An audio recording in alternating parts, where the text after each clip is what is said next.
Bienvenidos. Esto es...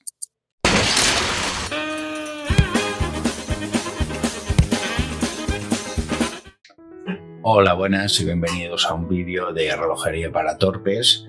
Después de un pequeño descansillo, vamos a empezar con el 11º bloque de lo que es el curso, dedicado a otra de las complicaciones más usuales o preferidas por los aficionados. Y creo que popular, pero conocida relativamente. Y esta es los mecanismos de cronógrafo. Entonces, en este primer vídeo vamos a ver una serie de generalidades sobre este tipo de mecanismos y ya en siguientes vídeos vamos a entrar en lo que es el mecanismo en sí, a meterle mano, por decirlo de alguna manera. En un principio, resumiendo un poco la historia de cuando aparecen estos mecanismos, los intervalos de tiempo se empezaron a medir aproximadamente sobre el siglo XVIII. Pero hubo que esperar hasta el siglo XIX para que un aparato horario se convirtiera en cronógrafo. Esto más o menos ocurrió a raíz de la invención de Rosset, relojero francés, que en 1882 imaginó o ideó un mecanismo con una aguja entintada que registraba el tiempo transcurrido marcando un punto en un dial. Iba un dial corriendo y tenía una serie de pulsadores conectados a una aguja entintada. Entonces se marca sobre el dial estos puntos.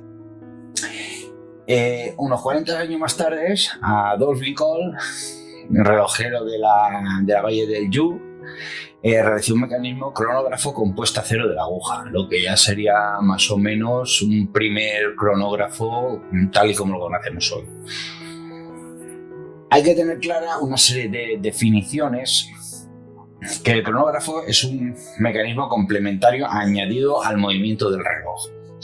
Permite medir el tiempo transcurrido en acontecimientos deportivos, operaciones industriales, experimentos de laboratorio o cualquier circunstancia que sea necesaria conocer cuánto dura una acción en concreto, ¿no? El cronógrafo es un instrumento en el cual se puede leer la hora y medir un intervalo de tiempo a voluntad. Esto es muy importante, con la ayuda de un mecanismo de cronógrafo. No confundir con cronómetro, que es un sello obtenido por un instrumento horario. Un cronógrafo puede ser también un cronómetro y, de hecho, para ciertas actividades es hasta deseable que sea cronómetro, por que tenga una mayor exactitud a la hora de medir ese intervalo. Luego entraríamos en lo que es la ubicación del mecanismo, o mejor dicho, cómo se acopla este mecanismo, ¿no? Y tenemos tipos de instrumento.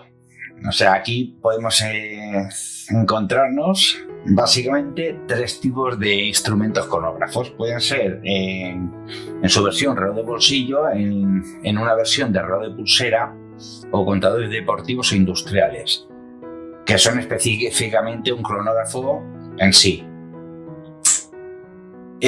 Para que el cronógrafo funcione es necesario que la fuerza venga del movimiento, en concreto del rodaje contador. Así pues, la fuerza y el movimiento se transmiten al mecanismo mediante una rueda adicional y un sistema de embrague. Esto lo más habitual suele ser que se transmita a través de la rueda de segundos con un pivote extendido, y este es el que conecte al mecanismo de cronógrafo. Según esté insertado o no el mecanismo de cronógrafo, nos encontramos con 3 tipos básicos también. Tenemos el mecanismo integrado en el movimiento. La mayoría de los relojes de bolsillo o de pulsera poseen un mecanismo de cronógrafo cuyos componentes se colocan directamente sobre el movimiento del lado de los puentes. Por supuesto, esto quiere decir que todas las ruedas, palancas, pulsadores y tal se montan a la vez que el movimiento del reloj. O sea, sobre la misma pletina base. Luego tenemos el semi-integrado, que en algunos casos los componentes se colocan sobre una placa base y este ensamblado constituye un módulo de cronógrafo que va semi-integrado en el movimiento de los puentes. Semi-integrado quiere decir que algunos componentes del cronógrafo se encuentran insertados en el mecanismo del reloj y son los que en cierta manera transmiten la fuerza al mecanismo de cronógrafo. O sea, pero eso sí, el mecanismo de cronógrafo va montado sobre una pletina base. Y después tenemos el módulo adicional, que en este tipo de construcción el módulo adicional de cronógrafo es totalmente independiente del movimiento base y se fija al movimiento mediante tornillos. O sea, tendríamos por un lado el mecanismo del reloj, o sea, un reloj normal por un lado, y por otro, con su platina base y sus puentes y todo lo demás, montados separadamente el mecanismo de cronógrafo y va atornillado y se transmite la fuerza mediante un embrague, que otra vez suele ser habitualmente la rueda de segundos o cualquier rueda adicional insertada en lo que es el móvil de segundos. Ahora entraríamos en lo que es la lectura y la utilización. Lo que es el mecanismo de cronógrafo debe permitir tres funciones principales, que son los que lo definen. Uno es la salida o inicio, que es el mecanismo se pone en funcionamiento. Otra función es la parada, con lo cual se detiene para permitir la lectura. Y la tercera función primordial es la puesta a cero, que el mecanismo vuelva a estar listo para una nueva salida o un nuevo inicio. El usuario puede controlar estas funciones presionando la corona o pulsadores del cronógrafo, siempre a voluntad. Y así podemos encontrarnos el reloj de bolsillo con cronógrafo. Entonces tenemos que el reloj de bolsillo, al igual que el de pulsera, puede tener un mecanismo de cronógrafo independiente de la indicación de hora. Es muy importante que comparte indicación de hora y aparte tiene el mecanismo de cronógrafo. La presencia de este mecanismo se reconoce exteriormente de dos maneras. Por un lado, el pulsador de las funciones situado en el mismo eje que la corona de la tija de remontuar. Por otro, la indicación de las agujas sobre el dial. O sea, tiene agujas adicionales con subfrenes adicionales sobre el dial. El usuario puede poner en marcha el cronógrafo, detener la rotación de la aguja del cronógrafo para leer los segundos y poner esta aguja a cero, todo mediante el mismo pulsador, lo que se llama un monopulsador. Este es un sistema de 3 tiempos, ya que las 3 funciones están controladas por el mismo pulsador y son pulsaciones sucesivas, o sea, un tiempo inicio, un tiempo parada, un tiempo puesta a cero. La lectura de los segundos se realiza en el círculo que indica los minutos, o sea, en lo que es el reloj.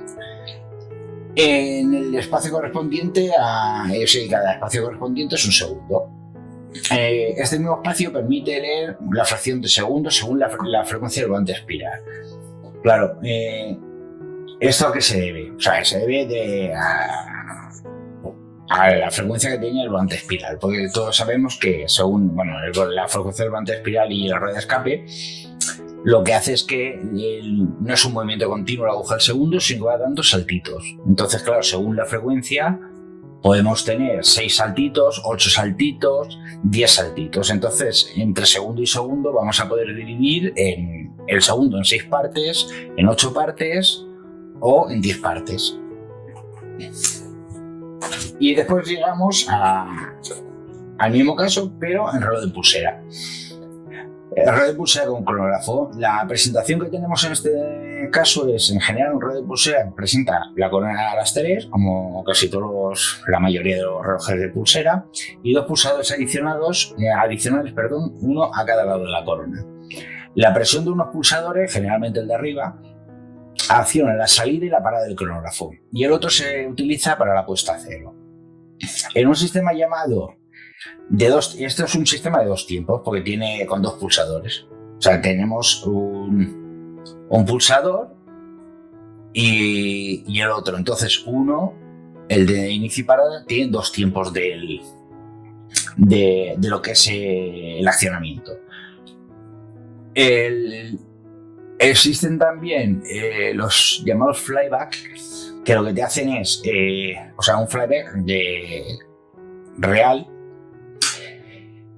que es el retroceso a cero y inicio automático de lo que es el contador. La lectura de estos tipos de relojes se realiza básicamente igual que los de bolsillo, ¿no?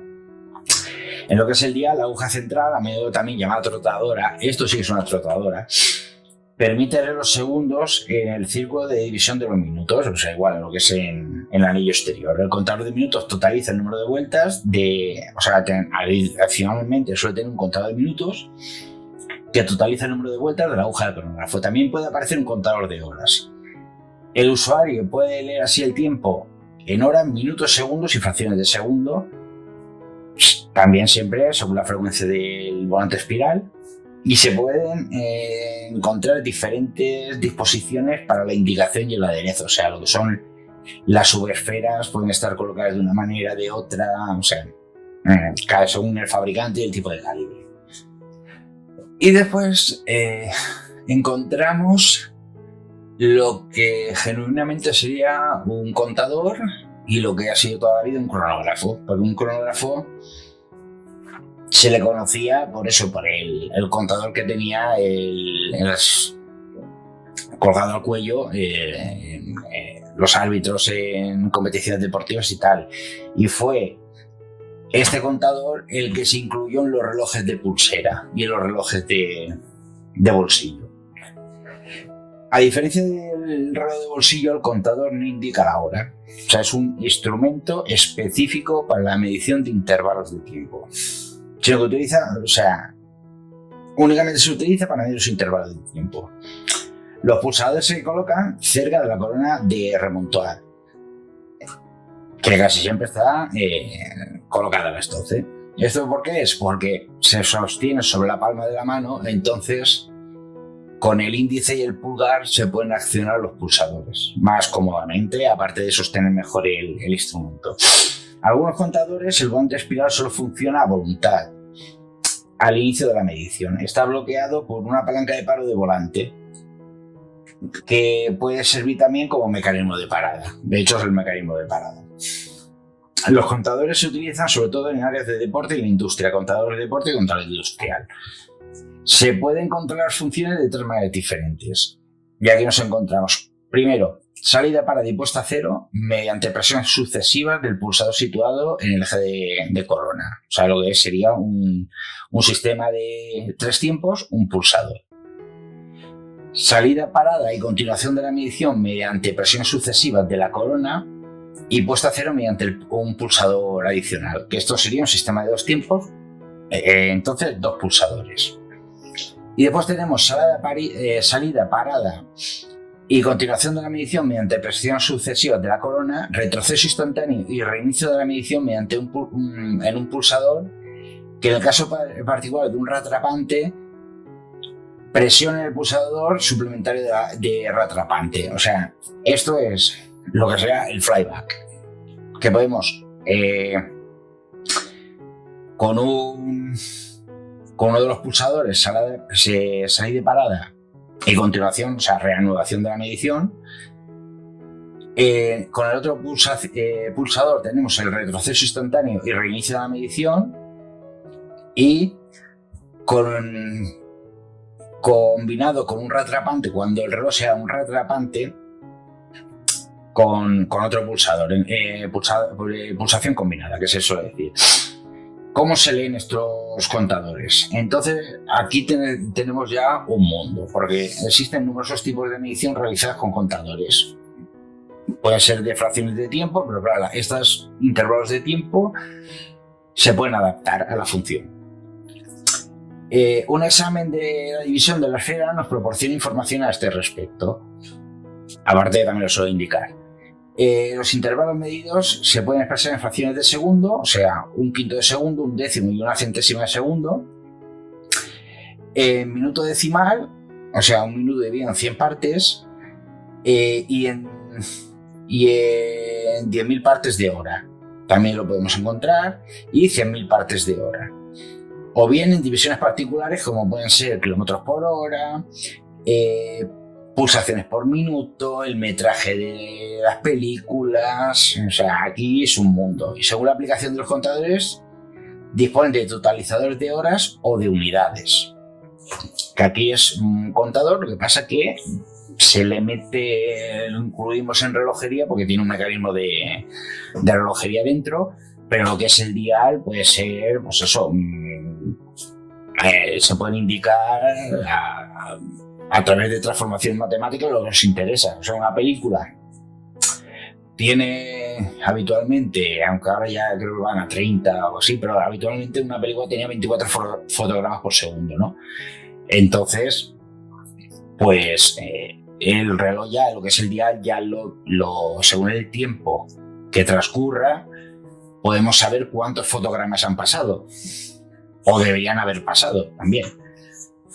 Y bueno, esto ha sido un vídeo introductorio. Aquí podéis ver una imagen de lo que sería un movimiento automático de Frédéric Piguet con cronógrafo y reatrapante. El reatrapante es un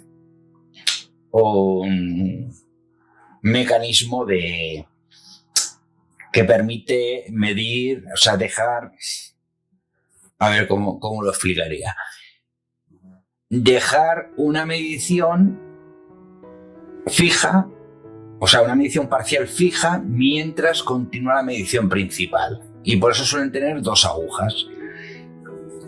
Entonces esto ya más adelante, si se tercia, ya lo explicaré con un poco más de detalle, pero bueno, aquí podéis ver lo que es un mecanismo con todos sus componentes, bueno, casi todos sus componentes. Por lo de abajo sería los componentes de un reloj normal y corriente, y todo lo que hay, digamos, explotado o desplegado serían los componentes, nunca mejor dicho, que componen dicho mecanismo de cronógrafo. Pues bueno, ya en el próximo vídeo nos vamos a meter en lo que es el mecanismo en sí, en qué piezas compone el mecanismo y el resumen de las funciones. Y ya nosotros, ya después en los siguientes vídeos vamos a hablar de lo que es el sistema o sea, ya en el próximo vídeo vamos a hablar de lo que son los dos grandes tipos de mecanismos de cronógrafo, que son el mecanismo de rueda de pilares y el mecanismo por leva, que unos tienen sus ventajas y sus inconvenientes, y según nuestras necesidades pues nos interesará uno u otro. Pues nada, hasta aquí. Como siempre, en estos casos, dadle a like si os ha gustado, compartid, comentad lo que queréis en el vídeo. Feliz año 2024, por si no lo volvemos a ver hasta entonces, o a escuchar. Y un saludo. Hasta pronto.